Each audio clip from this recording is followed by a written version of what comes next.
Kluivert lah. Dan tentu saja ya kita berharap bahwa memang profesionalitas yang dikedepankan ya. Dan yang menarik juga sebenarnya ini adalah sebagai laga debut bagi Petr Kluivert, dan ini tentu juga akan memberikan beban yang cukup berat juga terhadap Petr Kluivert, walaupun dia sebenarnya sudah punya pengalaman cukup banyak main dimanapun dan sudah melatih beberapa tim dan negara tentu, tapi dengan ekspektasi yang cukup besar seperti itu, bahwa mendapatkan poin dari Australia, terus tambahan 3 pemain baru juga, dan semua keinginan Petr Kluivert sepertinya sudah dipenuhi oleh PSSI, kecuali mungkin ya di Dirtek oke lah, nggak terlalu, aku pikir sih nggak terlalu signifikan dengan pertandingan lawan Australia, tapi ada penasihat sekarang, penasihat teknis, ada 2 asistennya, Denny Lanzard sama Alex Pastur yang selalu memberikan masukan, belum lagi fasilitas atau kemudahan mereka untuk bisa memantau langsung pemain-pemain Liga 1 dan seperti itu. Dan yang terakhir juga ada baru nih yang jadi rumor bahwa ada lagi satu lagi calon pelatih yang masuk di tim kepelatihannya. Tapi ya maksudnya ini masih rumor gitu. Dan namun di luar itu ada 2 nih sebenarnya. Pelatih lokal ada nih? Ada. Jadi atau kemungkinan saya melihat ada kemungkinan yang kedua adalah asisten di situ, ada transfer ilmu yang diharapkan. Tapi sampai sekarang belum diumumkan loh. Ya belum diumumkan karena memang masih dalam proses seleksi ya. Apakah Australia kan di bawah? Kemungkinan juga salah satunya mungkin belum ya, karena memang ada beberapa pelatih yang misalnya Nova Arianto misalnya akan masuk komposisi misalnya, dia masih dalam waktu yang bersamaan harus fokus untuk memegang tim nasional U17 untuk Piala Asia.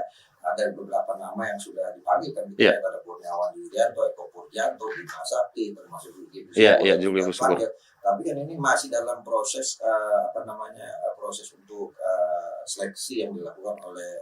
Berarti belum rampung nih ya? Oke. Saya pikir ini belum rampung. Petr Kluivert mungkin masih membawa timnya sendiri dulu. Yang ada saat ini ada Alex Pastur, ada Denny Lanzard, ada pelatih kiper dari dan juga pelatih fisik, pelatih kiper dari Dewa United. Nah, intinya kan bahwa skuadnya sudah dipenuhi nih, pemain baru sudah dipenuhi. Ini sepanjang sejarah saya meliput sepak bola nasional, ini komposisi pelatih yang paling mewah. Paling mewah ya. Nah, ini sejak PSSI berdiri, ini komposisi pelatih yang paling mewah gitu. Ini yang menurut saya nanti, apakah ini akan menjadi beban moral yang cukup berat bagi Petr Kluivert untuk di laga perdana nanti melawan Australia? Ya pastinya gitu kan, dengan komposisi yang sangat luar biasa, ada anak Johan Cruyff.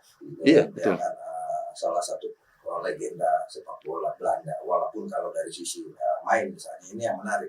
Kalau Petr Kluivert sangat luar biasa saat menjadi pemain gitu kan, justru berbeda dengan Jordi Cruyff yang tidak begitu bersinar saat menjadi pemain baik di Barcelona maupun di Manchester United. Kemudian didatangkan, tapi dia membawa DNA nama bapaknya, Johan Cruyff kan, yang diharapkan bisa memberikan sentuhan baru sepak bola ini. Dan yang menarik adalah yaitu komposisi bahkan ini yang terbaik di Asia, yang paling mewah di Asia. Kalau kita lihat komposisi pelatih kita, artinya pastinya harapan publik akan sangat besar gitu kan, dan ini akan menjadi beban. Yang pertama seperti saya katakan dulu berulang kali, yang harus dilakukan Petr Kluivert adalah keluar dari bayang-bayang Sintayong. Yang harus diingat adalah sebenarnya bahwa sejatinya gitu kan, kita dalam tanda kutip di babak ketiga Piala Dunia ini kita dalam posisi underdog. Dan kebetulan itu di awal, iya. Sekarang kita mewah nih. Tidak ada beban. Nah, itu dia makanya di awal kita itu underdog saat Sintayong. Sekarang kan dan ditambah lagi ada 2 tim tradisional yang biasa lolos Piala Dunia penampilan sedang tidak bagus. Ada Arab Saudi dan Australia. Bahkan Australia mengganti Graham Arnold dengan Tony Popovic. Arab Saudi juga melakukan pergantian pelatih. Itu di tangan Indonesia semua loh itu. Betul. Artinya ini kan putaran yang sangat yang sangat menegangkan saat ini adalah justru di putaran kedua dengan komposisi poin yang sangat tipis. Selain Jepang di sana, Australia 7, Indonesia sampai kemudian Bahrain sama-sama nilainya 6 gitu kan. Artinya di pertandingan nanti kalau yang kalah pasti akan jadi juru kunci. Yang menang pasti akan kalah. Nah, ini kan persaingan. Yang membuat sangat ketat. Kalau saya realistisnya gitu kan, ada opportunity kita jadi runner up kalau kita bisa menang lawan Australia gitu kan, kemudian menang lawan Bahrain dan menang lawan China karena kita jadi tuan rumah, itu akan kita bisa jadi runner up. Kalaupun tidak, kita akan peringkat 3-4. Tapi menurut saya yang harus realistis ya, kita bisa posisi 3-4 untuk lolos ke babak keempat. untuk sisi objektif ini akan Ya. akan lebih realistis lah dibanding kita Ini kan jadinya terlalu bermimpi untuk lolos sebagai runner up, karena kalau sampai harapan itu, ekspektasi itu nggak sampai, ya sakitnya itu di sini. Iya. Nancep ya. Dan sebenarnya kan kita lagi mengejar mimpi sebenarnya. Ini bukan mengejar. PSSI juga tidak menargetkan bahwa lolos 2026 kan, betul kan? Kalau dari PSSI ya. Betul. Tapi kan kadung katanya bahwa kita ada peluang. Mimpi masyarakat harus kita kejar. Ya caranya dengan seperti itu. Nah tadi PSSI sudah melengkapi komposisi pelatih dari Patrick Kluivert dengan asistennya yang bukan kaleng-kaleng tentu saja. Terus ada pasokan 3 pemain baru yang dikebut. Proses naturalisasinya sangat cepat, yang paling cepat yang sudah pernah ada selama ini. Dan sekarang bahkan saya menyebut gini, Bung Marco, ini duplikasi dari tim nasional Indonesia 1938. Ya ketika kita main di Piala Dunia dengan nama Hindia Belanda. Kenapa saya katakan itu? Pelatihnya sama-sama dari Belanda juga, Johan Mastenburg waktu itu kan. Dan materi pemainnya juga hampir mirip saat ini. Ada pemain dari Indonesia, misalnya dari Pribumi, Ahmad Musawir gitu kan. Dan juga ada banyak juga pemain yang berdarah Belanda waktu itu, hampir mirip dengan sekarang. Ya moga-moga ini bagian dari menapaktilasi kemungkinan kita lolos Piala Dunia 1938 ketika itu nama Hindia Belanda, sekarang bernama Indonesia. Moga-moga. Kita doakan Indonesia bisa lolos ke Piala Dunia. Namun tentu saja kita akan menganalisis juga tentang kekuatan timnas Indonesia di bawah Patrick Kluivert, di mana tadi sudah ada 27 nama plus 3 pemain. Kira-kira nih, kalau kita bicara prediksi line up lah, mungkin kita dari belakang nih, dari posisi penjaga gawang. Ini kan ada 4 lah sekarang, ada Nadio, terus yang dari ada Audero juga, terus ada Martin Paes, sama satu lagi Hernando Ari. Betul. Nah ini kan berarti kita masih, ya kalau saya sih masih ke Martin Paes sih. Ya kemungkinan untuk partai melawan Australia masih Martin Paes. Kemungkinan untuk debut Emil Audero akan terjadi ketika Indonesia melawan Korea. Tapi ini semua keputusan pastinya akan sangat tergantung dari rekomendasi pelatih kiper. Di antara pelatih kiper-kiper yang ada saat ini, siapa yang paling siap gitu ya. Artinya kalau dari hitungan yang tadi Anda sebutkan, kiper yang nomor 1 saat ini Martin Paes, karena dia bisa dibilang kiper utama ya paling tidak menit bermainnya di timnas Indonesia udah lebih banyak ya. Istilahnya komunikasi di antar pemain, khususnya di belakang sudah berjalan baik. Martin Paes masih nomor 1, kemudian nomor 2 ya Audero Mulyadi, nomor 3 kemungkinan Hernando Ari gitu menurut saya. Ya berarti kita Nadio kemungkinan tidak akan masuk line up ketika Indonesia melawan Australia. Oke, baik, intinya starting line up nanti akan dihuni oleh Martin Paes. Oke.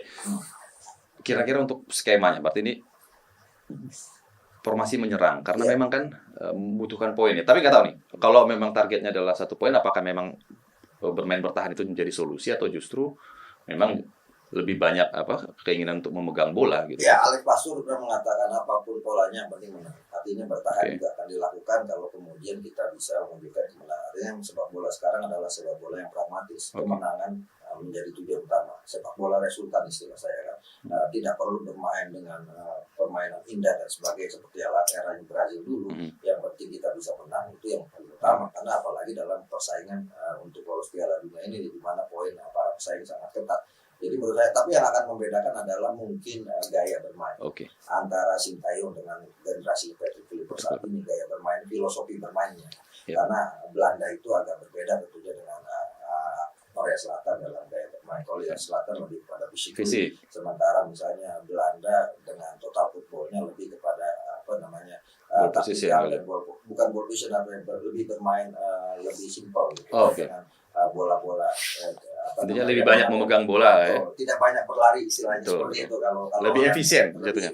Jadi kalau menurut saya komposisi belakang ini kita sebenarnya punya komposisi belakang yang cukup kuat Oke, di lini belakang kira-kira akan tetap menggunakan 3 kan? 4 ya. Berarti kalau 4 berarti di lini dari kiri dulu nih. Dari kiri Calvin Perdong apa Dan James ya? Ya kemarin ketemu timnya itu kan tapi Perdong nggak main. Dan James cetak gol 1. Saya pikir agak riskan untuk langsung menurunkan seperti halnya menurunkan Audero saat ini, karena bagaimanapun dia harus perlu adaptasi, kemudian aklimatisasi, kita mengenal karakter teman-teman Iya. terlebih dahulu. Kemungkinan kalau kemudian James dimasukin mungkin sebagai pemain pengganti, saya masih melihat Kelvin Bandong menjadi Iya. pilihan Kemarin utama saat ini. Menariknya kemarin mereka harusnya sempat bertemu nih. Cuma sayangnya Calvin Verdong Ya, akumulasi, jadi dia nggak main. ya, yang bicara main senioritas, bicara pengalaman Dan Kelvin Kelvin Verdong ya? berpengalaman karena usianya lebih senior dibandingkan Ben James. Dan James 24 ya? Iya, sementara Kelvin Verdong Udah hampir 27. Oh iya benar. Nah, kemudian di belakang udah pasti seperti J. Sebelahnya J. Oke. J dan Mes. Messi Ujaz. Sisi kanan Yang kemarin lagi ramai itu kan dibully kan, Iya. hasil kan gara-gara menggagalkan timnya lolos di di pentas Eropa. oh itu bunuh kan. diri. Iya.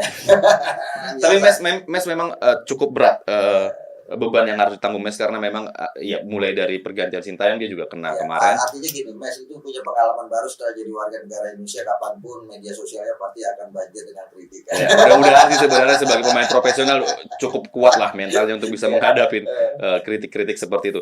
Oke, Mes dan J ada di tengah. Berarti sebelah kanan apakah nanti Kevin Dix kan cedera? Ya kemungkinan cederanya juga bisa sembuh kan. Kalau Ya. kemudian, misalnya masih cedera, ya bisa ada Eliano Raider di sana. Ada pilihan, ada Sandy Walsh. Ada 3 pilihan kan. Sandi atau Eliano kira-kira?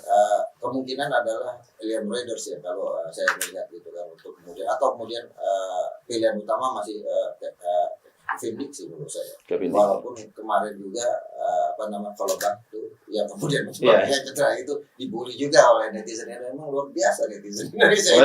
Kita pemain ke-12 itu cukup luar biasa. Sampai akhirnya Kevin Dix memberikan klarifikasi bahwa, bahwa itu bukan disebabkan salah jatuh. oleh lawan karena salah jatuh. Gitu. Jadi inilah yang menarik dari sepak bola Indonesia, sampai kemudian Bahrain pun minta untuk diawasi agar jangan sampai bullying terjadi luar biasa di dunia maya, apalagi di dunia nyata. Iya, sebenarnya tekanan dari para penggemar sepak bola itu sangat dibutuhkan tentu saja sebagai pemain ke-12, tapi tentu saja kita harus berhati-hati jangan sampai kebablasan karena memang beberapa kali kita juga ya itu tadi kemarin terakhir adalah Kevin Dix yang kita beberapa netizen menyerang pemain Chelsea yang dianggap mencederai Kevin Dix, tapi ternyata Kevin Dix juga belain kan bahwa enggak, ini semua tentang sepak bola. Jadi menurut saya Kevin Dix kalaupun kemudian tidak bisa main ya penggantinya Sandy Walsh. Oke. Ada 4 di belakang, berarti dia di tengah dia akan menggunakan 3. Siapa kira-kira? Ya kemungkinan ini bisa debut Joey Profesi ya menurut saya, dengan Tom Hay kemudian ada di sana juga, dan satu lagi menurut saya kemungkinan antara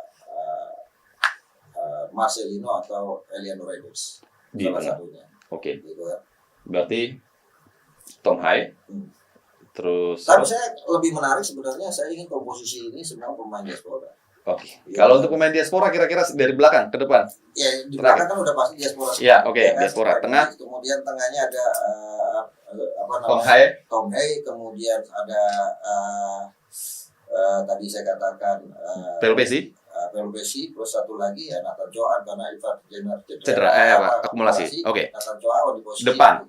Posisi depan yang pertama oleh Romani sudah pasti, kemudian Strike di kanannya Eliano Raiders karena orang bangun kalkulasi juga, tidak bisa main. Jadi simulasi itu akan menjadi sejarah buat sepak bola dunia bahwa ada satu tim nasional kita, satu tim nasional di Piala Dunia yang tampil dengan pemain keturunan, bahkan mengalahkan Maroko, mengalahkan Prancis itu. Ini prediksi Bung Akmal, bukan ya prediksi atau harapan sih? Ya, saya berharap seperti itu, sehingga kemudian kita juga bisa melakukan evaluasi terhadap proses diaspora, mendatangkan pemain diaspora, apakah ini sudah memberikan hasil atau tidak. Kalau kemarin-kemarin kan ketika kemudian ada misalnya Witan dimainkan, Aslawi Makuala, ketika kemudian ada kesalahan kan mereka dianggap sebagai penyebab kegagalan ini. Nah sekarang artinya kalau memang ini sukses, ini akan menjadi hasil yang sangat bagus. Kalau tidak sukses dengan materi pemain, komposisi pemain diaspora kita semua di line up ini, harus ada evaluasi. Oke, baik.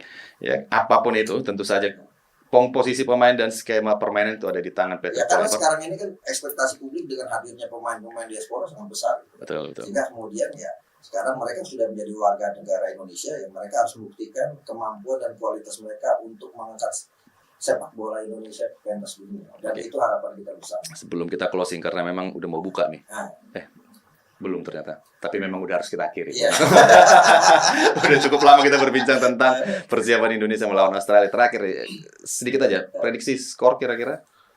Saya sih berharap kita menang lawan Australia seperti halnya Bahrain menang melawan Australia di kandang Australia. 1-0 saja. 1-0 saja cukup ya. Indonesia kalau ini bisa menang, bahkan ini akan menjadi debut yang sangat sensasional buat Patrick Kluivert, dan mungkin orang akan mulai percaya, trust kepada Patrick Kluivert karena dengan memang hasil yang didapat ini. Tapi kalau kemudian seri atau imbang, ini akan menjadi tekanan dan pressure buat Kluivert ketika akan melakoni debut pertamanya di Stadion Utama Gelora Bung Karno Senayan melawan Bahrain. Baik, jadi apapun itu komposisi pemain dan skema permainan tentu saja akan kita berikan, kita serahkan kepada Patrick Kluivert. Dan tentu saja sebagai cinta sepak bola Indonesia, masyarakat Indonesia, kita tentu mendukung timnas Indonesia bertanding melawan Australia, dan tentu saja nanti saat berhadapan dengan Bahrain, dan kita tentu saja berharap Indonesia bisa membawa pulang poin dari Australia dan bisa memetik poin penuh juga di melawan Bahrain. Istilahnya pakai koyo sampai amnesia. Ayo dulu Indonesia. Asik, gitu dia.